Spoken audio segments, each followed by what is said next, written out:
నేర్చుకోవాలని మేము మనస్ఫూర్తిగా కోరుకుంటూ ఈరోజు ఈ మీడియా సమావేశాన్ని పెట్టడానికి కారణం అదే అని మీ అందరికి కూడా తెలియజేసుకుంటూ వైఎస్ఆర్ కాంగ్రెస్ పార్టీకి రాజీనామా చేయాలని ఒక ఆలోచనతో కూడా పెట్టడం జరిగిందని కూడా మీ అందరికి కూడా తెలియజేసుకుంటూ శ్రీధర్ అన్న మళ్ళీ మమ్మల్ని హక్కును చేర్చుకోవాలని మేమందరం కోరుకుంటూ సెలవు.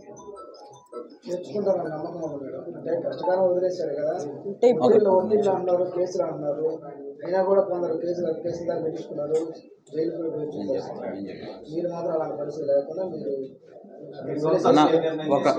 కష్టకాలంలో రోడ్డును వదిలేశారు. మీరు అవ్వాలి మీకు అందరం ఇచ్చినటువంటి శ్రీధరాన్ని మీరు నడి రోడ్లో వదిలేశారు కష్టకాలంలో. ఇప్పుడు మళ్ళీ వస్తున్నాం మేము, అధికారం వచ్చింది కాబట్టి అంటారు. దీనికి మీరు ఇచ్చే సమాధానం మేము ప్లీజ్ రిక్వెస్ట్ నేను చెప్తాను తర్వాత మేయర్ గారు కూడా ప్లీజ్ రిక్వెస్ట్ మేము ఒకటే చెప్తున్నాం, అధికారం కోసం ఆ రోజు మేము పాకులాడలేదు. నా గురించి మా సతీమణి శ్రవంతి గారి గురించి మీ అందరికి కూడా తెలుసు.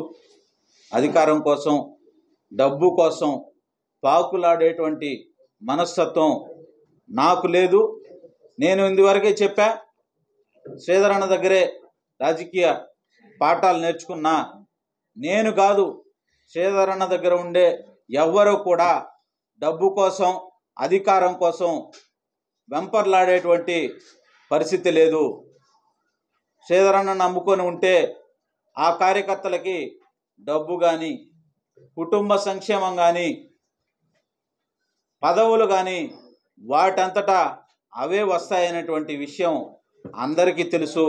దానికి నేను కానీ శ్రీధర్ అన్న దగ్గర ఉన్న చాలామంది ఇప్పటికే జరిగి ఉంది, అది అందరికీ తెలిసినటువంటి విషయమే. కాబట్టి డబ్బు కోసం కానీ అధికారం కోసం కానీ పాకులాడే మనస్తత్వం ఆలోచన మాకు కానీ శ్రీధర్ అన్న దగ్గర ఉన్న ఏ వ్యక్తికి కూడా ఎప్పుడు లేదని చెప్పి ఈ సందర్భంగా చెప్తున్నా. అయితే మేము ఈరోజు ఇప్పటిదాకా అక్కడ ఎందుకున్నారు అంటే దానికి సమాధానం కూడా చెప్పడం జరిగింది. పరిస్థితుల వల్ల అక్కడ ఉండాల్సినటువంటి పరిస్థితి తప్ప ఆ విషయం శ్రీధర్ అన్నకు కూడా తెలుసు అని చెప్పి నేను ఈ సందర్భంగా చెప్తున్నా. అందువల్ల ఒక నిమిషం, మీరు శ్రీధర్ రెడ్డిని నమ్మక ద్రోహం చేశారా లేదా, అది ఒకటి. ఖచ్చితంగా మేము తప్పు చేశామనేటువంటి విషయాన్ని మీకు చెప్పడం జరిగింది. ఆ తప్పుని సరిదిద్దుకునేటువంటి ప్రయత్నంలో భాగమే ఇవాళ ఈ విలేకరుల సమావేశం. మేము ఇంతవరకు శ్రీధర్ అన్నతో కూడా మాట్లాడలేదు, వారి కుటుంబ సభ్యులతో కూడా మాట్లాడలేదు.